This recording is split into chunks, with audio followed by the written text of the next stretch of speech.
Conecto Online. Um jeito novo de compartilhar a novidade. Olá, senhoras e senhores, sejam bem-vindos ao Mundo Conectado. Muito prazer, eu sou o Nilson Bittar e hoje, enquanto você descansa na sua casa, né, você curte o feriado, nós cá estamos a trabalhar. Afinal de contas, hoje é dia de São José, dia do padroeiro da nossa capital, dia do padroeiro da minha querida Dianópolis, a São José do Duro, São José do Ouro, São José do Douro, e até chegar Dianópolis, a terra das Dianas, né?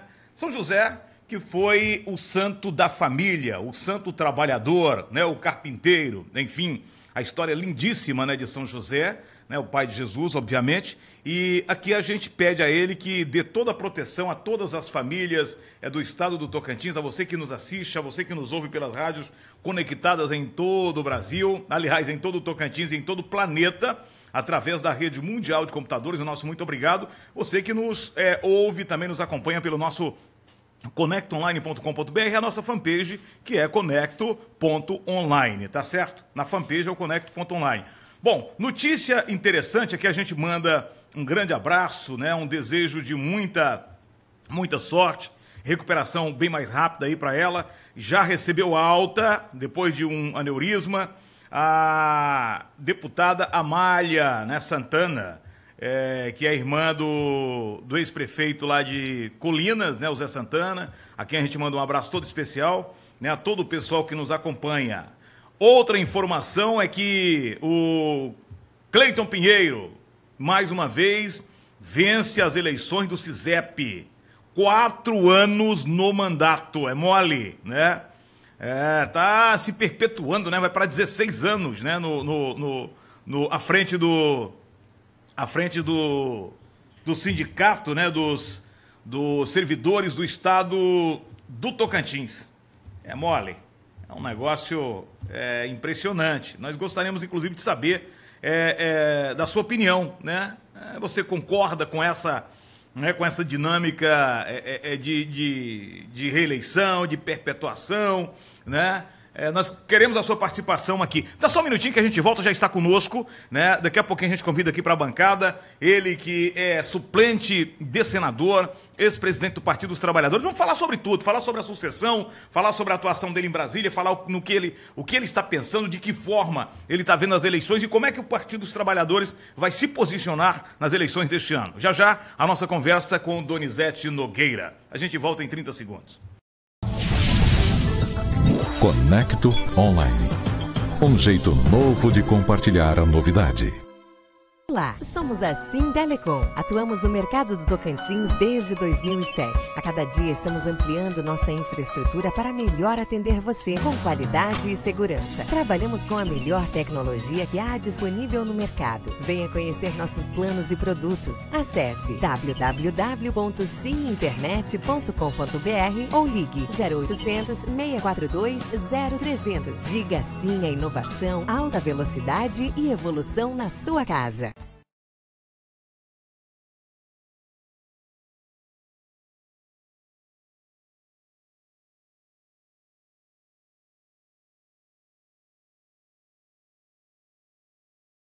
Ok, já estamos de volta rapidíssimo, né? Em nome da Sim, queremos mandar um abraço ao JP, ao João Paulo, queremos agradecer a André, a todo o pessoal. E em breve, a partir dessa semana, já novos parceiros que estarão conosco aqui no nosso canal. Quero mandar um abraço para o Manzano, né? O encontrei esse final de semana, falou: Bittar, estou sempre ligado, muito obrigado. Mandar um abraço ao Rômulo Troncoso também, né? Elogiando bastante o canal, a forma dinâmica, né? Hoje nós estamos bem à vontade, afinal de contas, hoje é dia de São José, para ser redundante, de forma informal, já viu aí que coisa, né? Estamos tranquilos, sem aquela coisa de amarra sem paletó, sem gravata, né?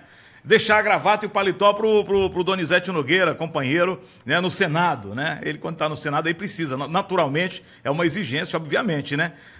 Lá o senhor, Vossa Excelência, tem que assistir, tem que estar a rigor, não é verdade? Bom dia, Donizete, muito obrigado por nos atender no feriado de segunda-feira. Você que já estava de passagem marcada para Brasília, eu consegui, né, esse tempinho assim, aí na sua agenda para que você viesse falar com os nossos conterrâneos, com os nossos irmãos, com todo o pessoal que nos ouve e nos assiste através das rádios, nos vê através da Rede Mundial de Computadores. Muito obrigado.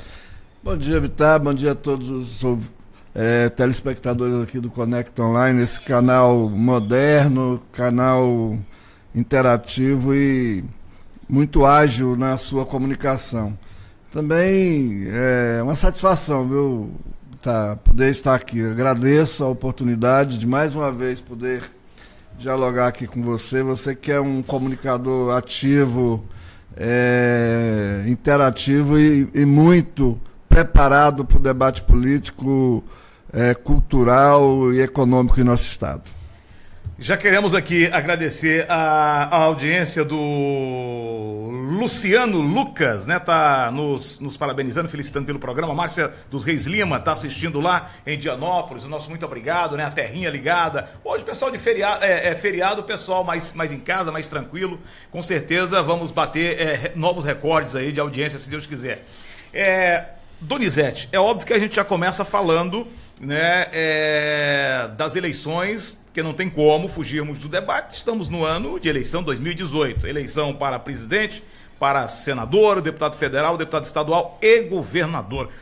Vamos começar com a sua avaliação, o senhor que está em Brasília, direto, esteve enquanto a senadora Cátia Abreu esteve ausente, o senhor é suplente da senadora Cátia Abreu. Como é que o senhor está vendo a sucessão? Vamos começar a falar, falando a nível nacional.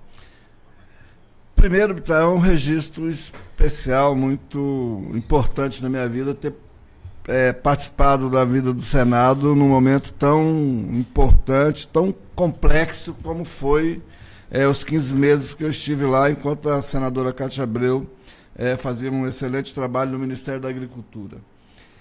O quadro a nível nacional é um quadro bastante complicado, porque tal como em 30, em 45, em 1930, 1945, 54 e 64, nós vivemos um momento em que aquela conhecida elite café com leite... São Paulo, Rio de Janeiro? São Paulo, Minas. A República Café com Leite, que assume a partir da República, não consegue ganhar as eleições e aí tem que puxar o tapete para ganhar. Então nós vivemos um momento complicado no país em função disso.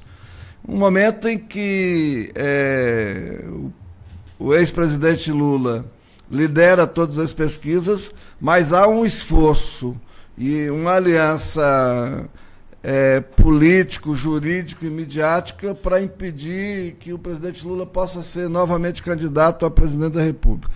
Então é complexo por isso, e é complexo porque existe uma insegurança se vai ter a eleição ou não. Eu acredito que vai ter, né? Os golpistas precisam da eleição para poder tentar, né, ganhar a eleição e aí... Uma manutenção do poder. Consolidar o golpe. Consolidar o golpe, porque que é um golpe, está claro. Você tira uma presidenta honesta, né, eleita por mais de 54 milhões de votos, e instala uma quadrilha no governo e ganha apoio midiático, ganha apoio jurídico e vai tocando o processo para impedir que tenha a possibilidade da esquerda ganhar as eleições em 2018. Mas eu acredito que ao final haverá eleição e eu acredito que a esquerda vai ganhar a eleição, porque esse projeto, capitaneado pelo Michel Temer hoje, junto com o PSDB, o DEM e mais uma série de partidos e o PMDB, é um projeto que vem massacrando a população, um projeto que vem subtraindo direitos, e é um projeto que aponta para a entrega do país, né? É uma questão incompreensível. A elite brasileira, essa da República Café com Leite, os rentistas, os banqueiros, eles não têm sentimento de nação. O que interessa para eles é o lucro, o que interessa para eles é estar no poder, comandar economicamente o país, né? Mesmo que isso seja para beneficiar o capital internacional, como está sendo feito agora. A entrega da Petrobras, e aí vem já há caminho a tentativa de entrega da Eletrobras. Se você entrega a Petrobras e a Eletrobras hoje, você entrega duas empresas estratégicas para o país. A Eletrobras, nós não estamos falando só de energia. Nós estamos falando de 16 mil quilômetros de cabo óptico espalhado pelo país, que é da Eletrobras, que em sendo privatizada vai entregar. Não estamos falando só de energia, estamos falando de água. Se nós privatizarmos a Eletrobras, nós também estaremos entregando as águas dos rios onde está represado. Então, é um momento difícil, mas eu acredito na eleição e acredito que a esquerda, se tiver juízo, habilidade, competência, sabedoria, vai ganhar as eleições e em 2019 a gente inicia um novo processo no país de retomada, sim, do crescimento econômico, do desenvolvimento econômico. Nós hoje falam com boca cheia, não, está tendo crescimento econômico. Crescimento econômico não é bom para o país. O bom para o país é desenvolvimento econômico, que é o crescimento econômico aliado com a inclusão social. Porque o crescimento econômico, segundo eles, está dizendo que o... Porque, veja só, como é que o Brasil passa por uma crise dessa, não compra, e aí o governo diz que está havendo um crescimento econômico. É meio paradoxal isso, né? Porque o brasileiro não tá com condição de compra. Como é que faz uma avaliação de um crescimento sem compra? É meio complicado, né? É bastante complicado. Esse crescimento aparente, ele decorreu um pouco das exportações do agronegócio, que é um setor muito dinâmico no país, um setor que foi muito potencializado pelos governos do PT, sem sombra de nenhuma dúvida, mas isso não é um crescimento sustentado. E também depois que você decresce aí 7%, 8%, quando você começa a crescer, até você recuperar o patamar que tinha, é muito lento e muito distante. Agora, o que me inculca, Bittar, é a inflação. Sim.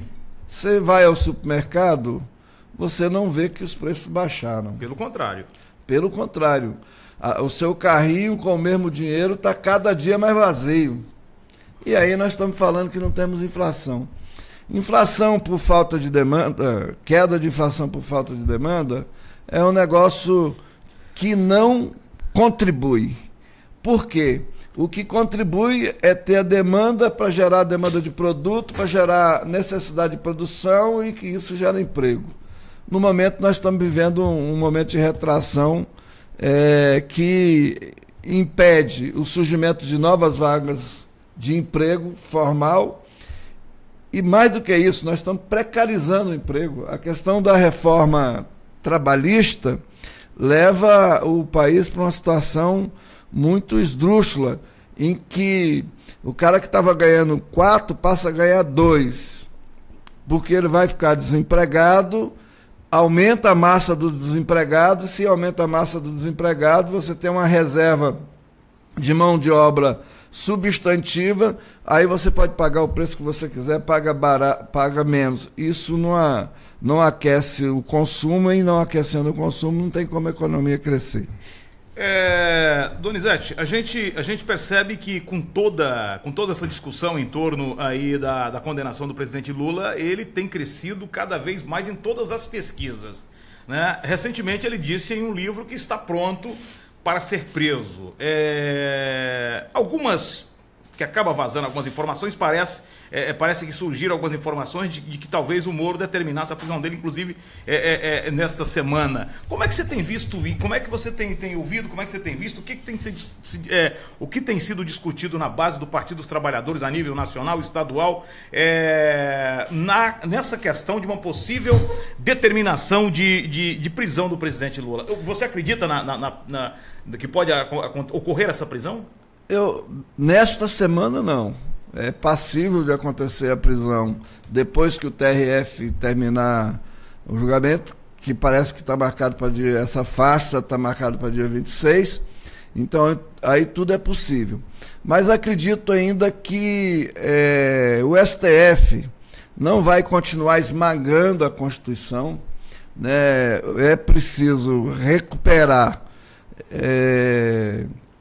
o direito previsto lá no artigo 5º da Constituição, em que a pessoa só é presa depois de transitado em julgado, e aí o STF, numa manobra esdrúxula, anticonstitucional, aprovou por 6-5 que poderia efetivar a prisão para cumprimento de pena na segunda instância. Isso fere frontalmente a Constituição, e eu acredito que isso vai ser revertido também nos próximos dias.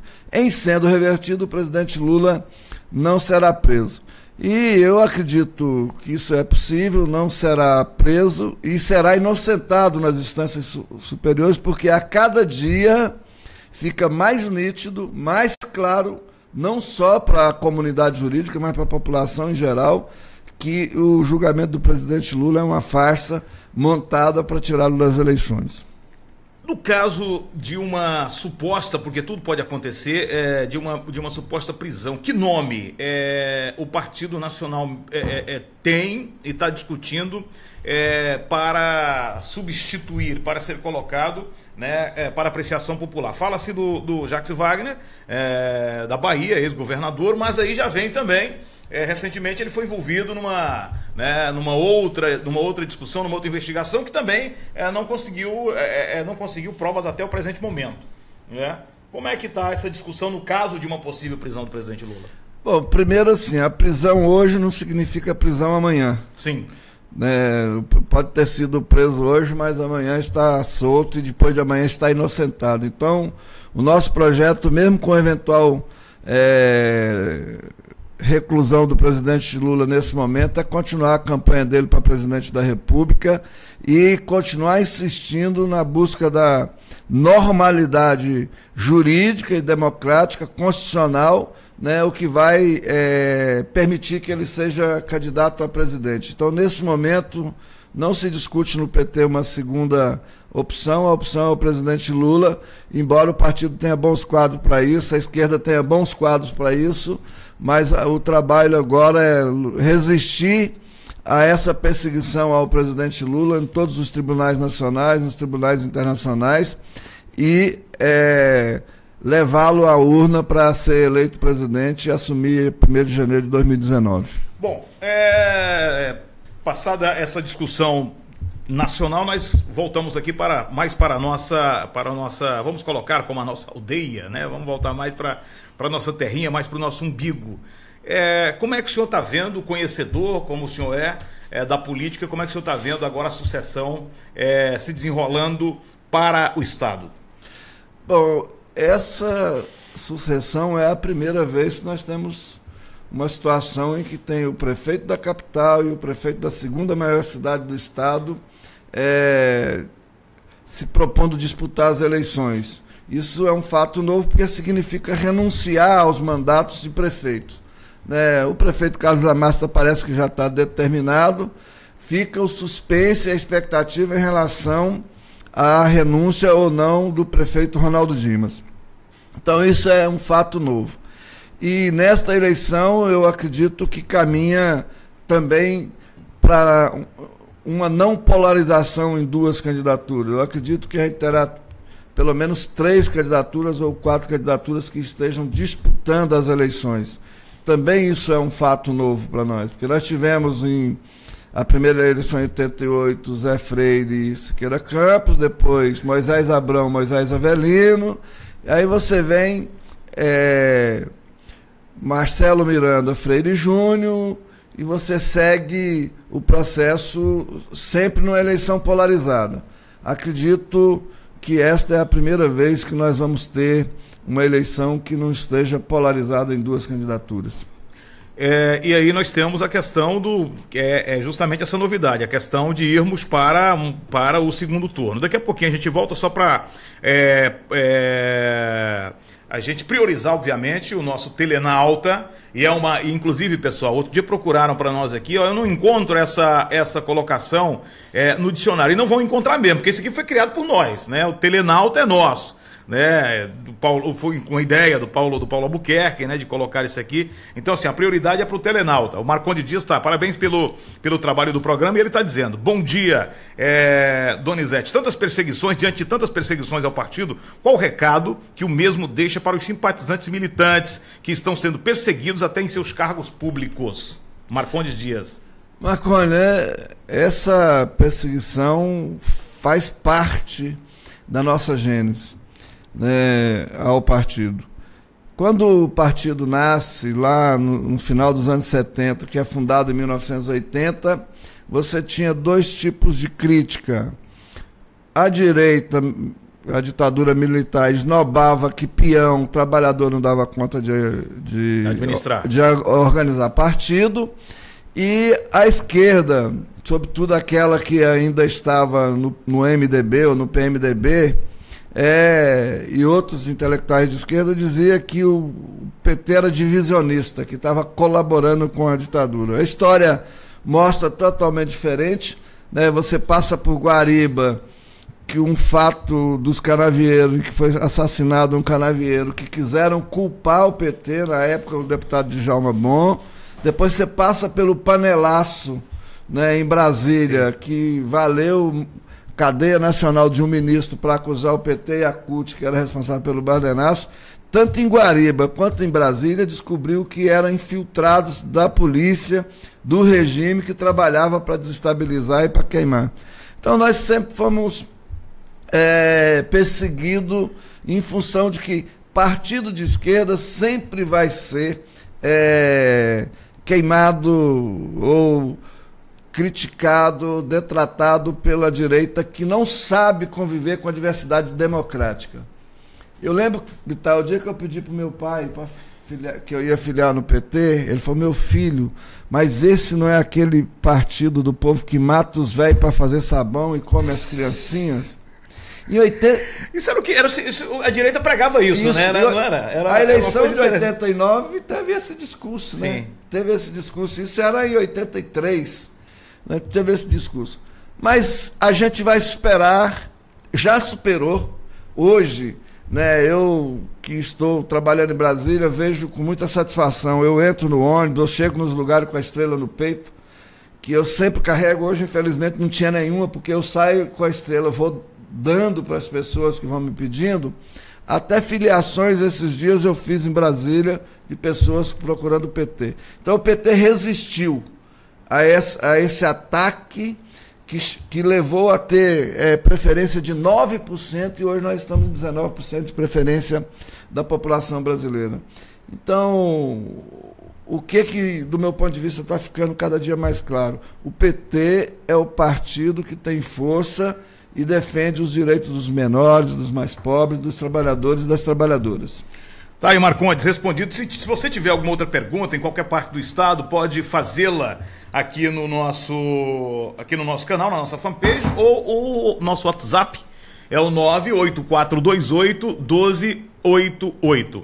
Bom, o senhor está como suplente da senadora Cátia Abreu, que já recebeu o convite. Quero agradecer aqui honrosamente o convite para estar na filiação dela no PDT no dia 2 de abril, né, aqui na capital, com a presença do presidente nacional Carlos Lulupe e também do pré-candidato Ciro Gomes.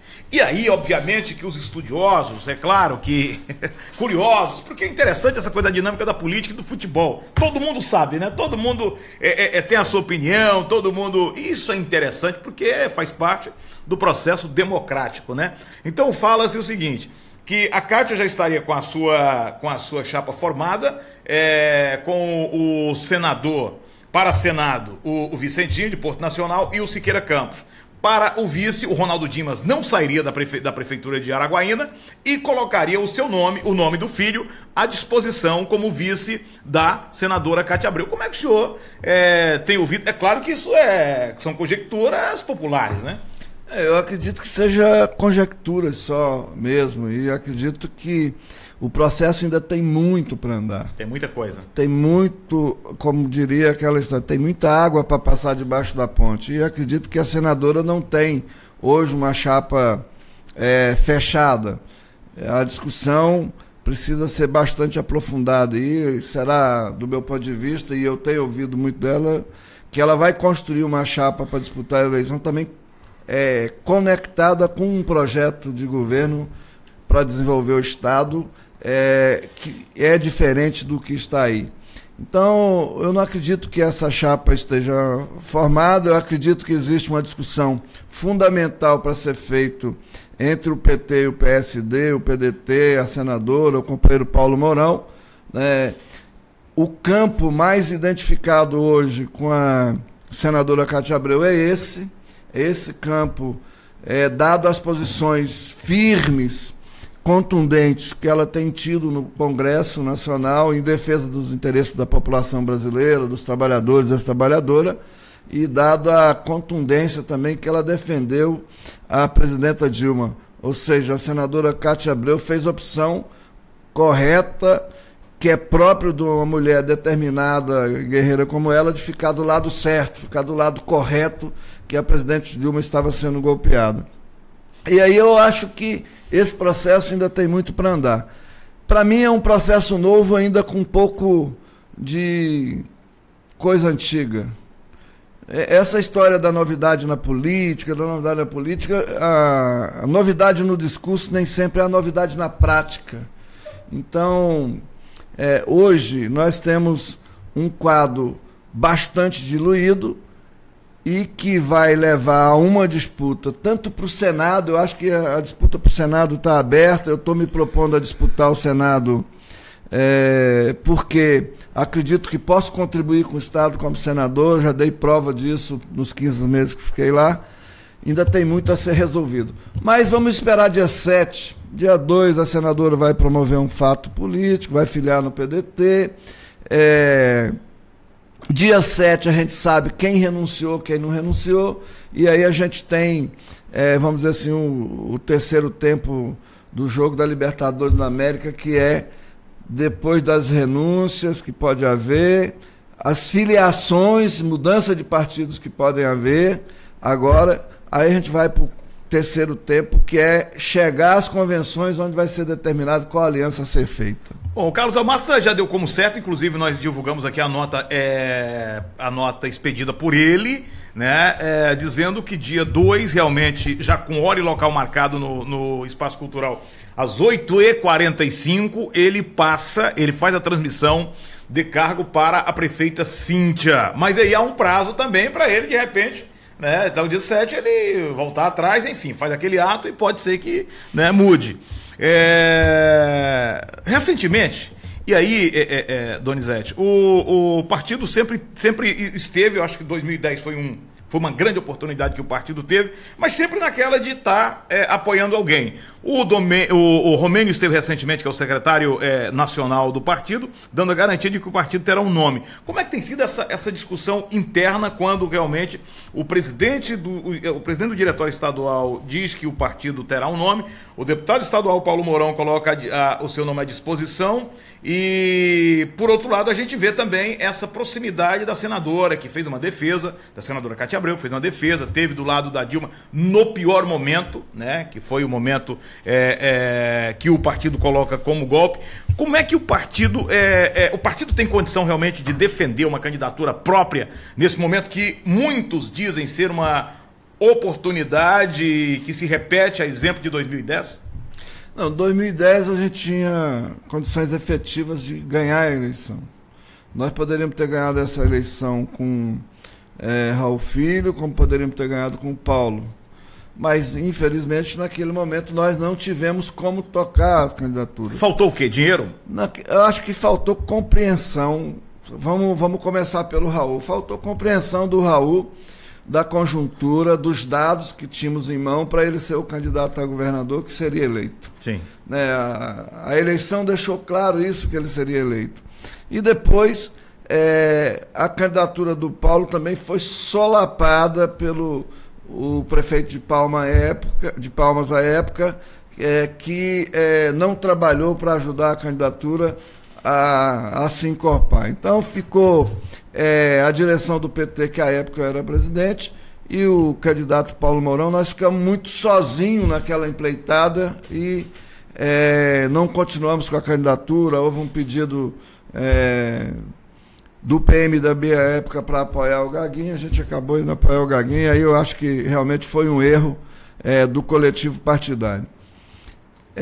Sinto que naquele momento nós estávamos muito mais fortes. Você lembra que nós fazíamos uma caravana pelo Estado com o Paulo e o Raul Filho, reuníamos 1.500, 300, 400 militantes, dirigentes políticos para discutir o Estado. Em 2014 nós fizemos o mesmo trabalho com o Nicolau, que acabou ruindo a corda, e depois continuamos com o Paulo, mas aí já existia uma necessidade, aí sim existia uma necessidade premente, em função do apoio à reeleição da presidente Dilma, da gente retirar a candidatura. Então eu sinto que nesse momento não é o melhor momento do PT para enfrentar o debate, não temos uma aliança ainda conformada, o que não quer dizer que a partir de 7 de abril a gente não consiga conformar uma aliança que possa levar à candidatura. Por outro lado, o PT tem duas opções, só do meu ponto de vista. O PT tem a opção de conseguir levar a candidatura própria ou de apoiar a senadora Cátia Abreu. Não existe, do meu ponto de vista, a opção de apoiar uma outra candidatura que não seja dela, frente a tudo que nós já falamos aqui, frente a tudo que temos assistido. E aí eu não sei se você tomou conhecimento, acredito sim, que alguns dirigentes do PT publicaram uma carta convocando o PT, o PSD, o Paulo e a senadora Cátia Abreu para fazer um bloco. Nesse sentido, eu acho que o PT perdeu tempo, perdeu o time, porque nós precisávamos ter blocado aí no final do mês de dezembro, quando houve uma mudança de conjuntura, o Ronaldo Dima foi para o campo, o Amasta foi para o campo, a senadora já vinha, e o PT precisava gerar um fato político, e junto poderia ter gerado um fato político. O PT poderia ter passado, junto com a senadora, o Paulo, o PT e o PSD, a gerir a montagem de uma chapa para disputa no Estado, juntos.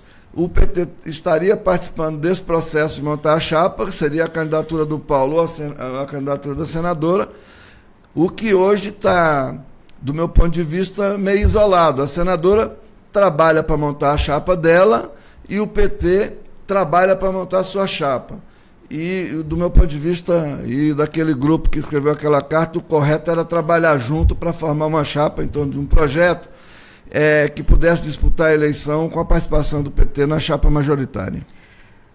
Donizete, o partido, como o senhor disse, naquela época, 2010, não vamos ficar agora olhando pelo retrovisor, porque não vai resolver nada, né? Mas o certo é que ninguém queria nem o Siqueira, nem o Gaguinho. Na eleição, nessa última eleição, o partido apoiou, e aí, numa composição com o PV, decidiram o nome da Cláudia Leles como vice-governadora, enfim, mas o partido esteve apoiando a administração atual do estado do Tocantins. Essa possibilidade de repetir essa mesma cena, né, de 4 anos atrás, ela é descartada? O senhor imagina que seja descartada? E como tem sido a conversa, se ainda há, cargos do partido dentro do governo do Estado? Já visto aqui no primeiro ano, o Paulo também, o deputado Paulo Mourão, esteve como líder do governo defendendo, e hoje se coloca como hoje é a oposição, declarada oposição do governo, e aí a gente ouve fontes, inclusive da administração municipal, dizer que são dois nomes que realmente, efetivamente, se colocam como oposição do Marcelo Miranda, né? O Carlos Amasta e o deputado Paulo Mourão. Como é que o senhor está vendo toda essa discussão e como é que tem sido essa conversa, se há conversa ainda de parte do partido com o governo do Estado? Não existe nenhuma conversa nem de parte, nem do partido com o governo do Estado. Nem de parte, nem do todo. O núcleo do governo é um núcleo inábil que não soube conduzir o processo. É um governo frágil do ponto de vista das realizações, um governo que está desgastado, mas não é um governo que se possa, não é um candidato que se possa desconsiderar como um que pode disputar as eleições, o governador Marcelo Miranda, pelo o seu carisma. Agora, o PT não está mais no governo, se tem um ou outro cargo intermediário no governo. O último secretário que nós tínhamos era a secretária Gleide, que inclusive fez um excelente trabalho, rompeu com o governo por divergência de condução, né, do processo. Então eu vejo, isso é totalmente descartado. Nós garantimos naquela eleição, a aliança PT-PV primeiro, sim, depois com o PMDB e o PSD, a eleição do governador Marcelo Miranda e a eleição da vice-governadora Cláudia Leles. Como também essa aliança propiciou que eu chegasse no Senado como suplente da senadora Cátia Abreu por 15 meses. Então, foi uma aliança que trouxe, no primeiro momento, retornos para o Estado. O rompimento entre a senadora e o governador, antes do primeiro dia de governo, foi um pouco traumático até para se conduzir, mas é coisa própria da política, né? Então eu acredito, Bitar, é o seguinte, aquele papel que o PT teve em 2014, que foi determinante, né, e que trouxe resultados positivos para o partido também, não ocorrerá ao lado do PMDB. Poderá ocorrer, e não sendo candidato, ao lado da senadora Cátia Abreu, né, como candidata a governadora. Porque eu não encontro, a não ser na candidatura própria do PT, argumento para ficar contra a candidatura da senadora Cátia Abreu para apoiar a candidatura, por exemplo, do meu amigo Carlos Amasta. Porque a gente não teria como justificar isso para a população, não teria justificativa isso. Agora, nós temos aí de abril a maio, junho para trabalhar, que essa é a intenção do partido, de ver se constrói com substância a candidatura do companheiro Paulo Mourão. Mas, mais uma vez, eu também acredito que o PT será determinante nesse processo de definição da eleição do governo do Estado. Quero, nesse aspecto, dizer o seguinte: eu não sou contra a candidatura própria. Foi traumático para mim, por exemplo, não ter a candidatura em 2010. Em 2011 eu viajei esse estado, inclusive numa orientação do companheiro Paulo Mourão de que a gente devia trazer o Nicolau para o partido, que a gente devia apostar nele, e eu entrei nesse debate, ajudei a fazer o debate no partido. Também foi muito difícil. Esse é o ano que eu sinto que nós não estamos substancialmente fortalecidos para disputar a eleição até o dia de hoje. Mas, como eu disse, muita água pode passar por debaixo da ponte. Ou a gente tem candidatura própria, ou a gente apoia a senadora Cátia Abreu. Donizete, o partido nós temos hoje um prefeito, me corrija se a informação não bate, do Partido dos Trabalhadores do Estado do Tocantins, correto? O partido não soube aproveitar o time, o momento, porque, veja só, com toda essa, com tudo isso, né, envolvendo o presidente Lula, continua imbatível. As pesquisas só mostram o Lula cada vez numa crescente. Essa é a verdade. Depois veio a presidenta Dilma. O que faltou? O que o partido... onde o partido errou, que não deu conta de se fortalecer, principalmente no estado do Tocantins? Ou porque nós somos, de certa forma, insignificantes no que diz respeito à política nacional? Porque se colocarmos aí o que nós temos de representatividade, né, se compararmos com cidades do interior de São Paulo, a visibilidade que nós temos é muito pequena. Ou não seria? Essa colocação, essa visão que eu estou tendo aqui, essa opinião, essa colocação, ela é obtusa? Não, a gente tem erros táticos, né? Vamos, só para relatar um fato, né, que a gente não pode ficar olhando para o retrovisor, sim, mas se não olhar para o retrovisor, você vai dar uma ré, e vai bater o... ou você pode dar uma fechada e causar um acidente. Então tem que sempre olhar para o retrovisor. Em 1990, nós participamos daquele movimento inicial de construção do MST, sim, Movimento de Salvação do Tocantins. Em função do PRN estar na chapa, nós não ficamos, porque existia uma resolução nacional de que nós não devíamos ficar se o PRN estava. Então a gente foi para uma disputa, numa eleição que nós poderíamos ter eleito 2 deputados estaduais e até um deputado federal se tivéssemos ficado apoiando o Moisés Avelino. os números, se for analisado, nos dão essa segurança. Então, em 2004, nós fizemos uma intervenção na conjuntura muito forte, nós trouxemos Raul Filho para o partido, nós trouxemos Paulo Mourão, Padre Milton, e elegemos 16 prefeitos. Mas o que corroborou para nós naquela eleição de 2004? Vários fatores. Nós coordenávamos todos os órgãos federais praticamente do Estado. Já na eleição seguinte, os órgãos federais foram diluídos para todos os partidos, isso reduziu nossa capacidade de intervenção no processo. E com a não compreensão de concorrer às eleições em 2010, aí acho que nós perdemos o time mesmo, a gente perdeu o espaço e foi um erro político do PT e dos seus dirigentes em 2010. Nós reelegemos José Salomão em Indianópolis, nós reelegemos Raul Filho em Palmas, nós reelegemos Padre Milton em Guaraí, né? Nós mantivemos ainda 12 prefeituras 4 anos depois, em 2008. Agora a gente elegeu 2 e só tem 1. E tem, por exemplo, um exemplo extraordinário que é 16 anos governando o município ininterruptamente, sem nenhum intervalo. O PT vai para 16 anos em Couto Magalhães, uma cidade pequena. Perdemos forças em função da eleição de 2016 a 2 fatores, do meu ponto de vista. Primeiro, nós não fizemos a pré-eleição como precisávamos fazer. Você vai pegar o resultado do PV, o PV cuidou da eleição muito cedo. O PT estava enfrentando o golpe. Então, naquele processo de enfrentamento do golpe, nós não cuidamos de realizar a pré-eleição. Concentrou forças em outro... nós concentramos força em resistir ao golpe.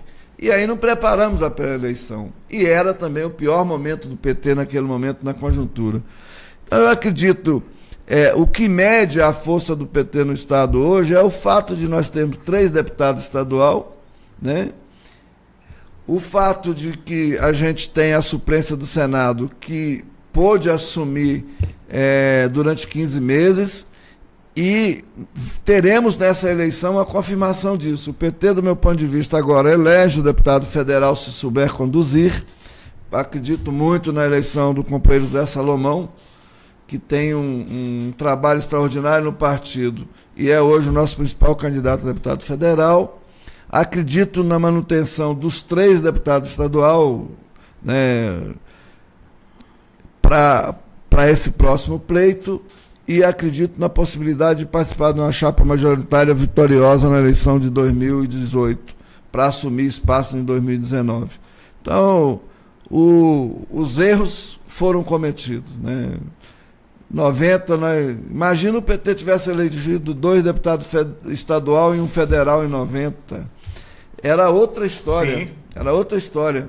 E aí, em 2010, se nós tivéssemos enfrentado a eleição e eleito o governador, tanto o companheiro Paulo Mourão, como poderia ter sido também o Raul Filho, era outra história. Então a gente paga o preço também pelos erros da não leitura correta da conjuntura no momento que disputa a eleição.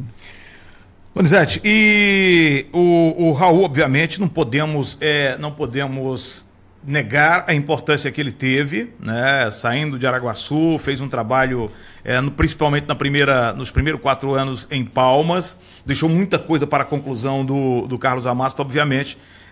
Parece que o Raul está sem partido. E é uma peça importante, né, para a política do Tocantins, para a política de Palmas, principalmente. Embora, nesta última, não logrando o êxito, né, no apoio que ele teve, aí alguns medalhões da política estiveram, a gente já falou disso, e aí acaba sendo derrotado pelo atual gestor municipal. Como é que tem sido? Você tem conversado? Depois dessas disputas aí, como tem sido a conversa do senhor, do partido, o que vocês pensam quando fala de Raul Filho? Bom, eu penso que o Raul teve uma trajetória importante, grande, mas não soube aproveitar o momento. E aí ele hoje paga o preço de não ter renunciado à prefeitura, como fará certamente o prefeito Carlos Amastro agora, para ser o governador do estado. E ao fazer isso, ele abriu mão de um projeto que estava bastante costurado, bastante alinhavado, que começa com a filiação dele em 2003, com a eleição e a reeleição. Isso foi fruto de um planejamento, isso não foi obra do acaso, foi fruto de um planejamento que começa em 2003 e que segue para os anos seguintes. O Raul ganhou a eleição da Nilmar em 2004, não foi só por força pessoal. Precisa entender que nós trouxemos 5 ministros aqui para participar da campanha dele. Então você teve um governo federal presente no palanque dele, que não teria se ele continuasse no PPS, porque o PPS já rompia com o presidente Lula naquela época. Então foi obra de uma arquitetura muito bem desenhada, bem desenvolvida pelo grupo e por ele. Aí ele jogou fora em 2010 e hoje vive num certo desconforto, porque ele não foi candidato em 2000, agora na eleição municipal, ele não foi candidato, ele não podia ser candidato, foi mantido sem poder ser candidato, tanto é que nem votou no dia da eleição. Eu não sei se essa inegibilidade acaba, mas acredito que o ex-prefeito Raul Filho, ex-deputado estadual,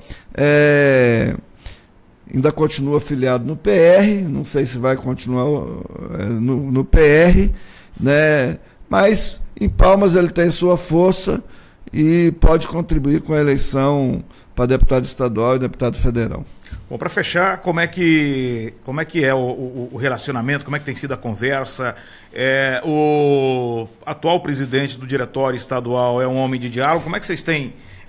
como é que o partido tem se reunido, discutido, centrado forças para estas eleições que se avizinham?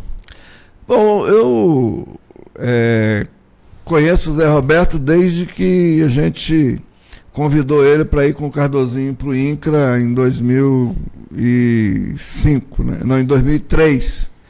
E depois ele foi superintendente do INCRA, então a gente sempre manteve um bom diálogo, a gente continua dialogando. Temos divergência na tática nesse momento, na forma de conduzir. Eu penso, como já disse, que a posição do nosso grupo é aquela que expressamos na carta, que devia ter blocado já com o PSD, com a Cátia, o Paulo e o PT. Então nós temos divergência na tática. Não temos divergência no objetivo, não temos divergência no fim para o qual o PT existe, que é trabalhar pela emancipação do povo brasileiro. Então, nisso nós não temos divergência. Nesse momento nós temos divergência na tática eleitoral. A gente continua dialogando. Eu estou hoje na executiva estadual, né, fazendo o trabalho de formação política do nosso partido.